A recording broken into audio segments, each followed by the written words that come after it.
Juru bicara Kementerian Pertahanan Federasi Rusia Letjen Igor Konasenkov mengatakan pasukan Rusia menghancurkan jembatan dekat Artyomovsk Bakhmut, Republik Donetsk yang digunakan pasukan Ukraina memindahkan pasokan dan cadangan ke kota.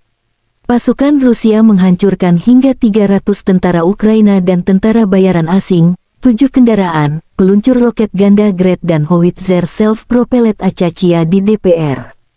Hingga 95 tentara Ukraina, 8 kendaraan, howitzer self-propelled Achacia dan artileri M777 yang dipasok Amerika Serikat hancur di arah Kupiansk, Ukraina Timur.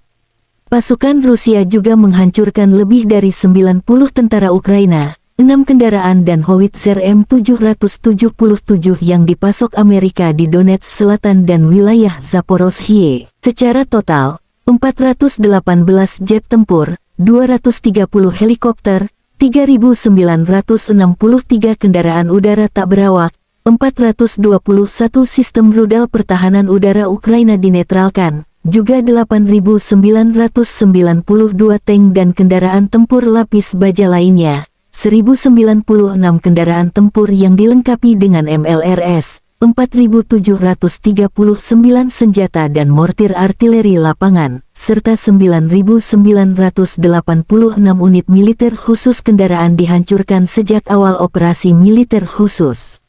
Dari kubu Kiev, Angkatan Bersenjata Ukraina mengatakan Rusia kehilangan 650 prajurit dalam sehari terakhir. Secara total, Kremlin kehilangan 193.770 prajurit selama agresi skala penuh.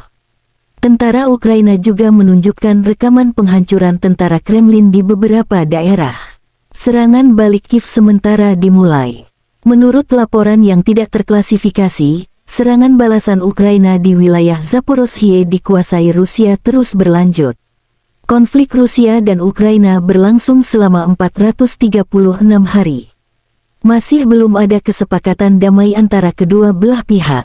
Dalam beberapa hari ke depan, kontak senjata intensif diprediksi terjadi di Zaporozhye dan sejumlah wilayah lainnya di Ukraina. Terima kasih sudah nonton.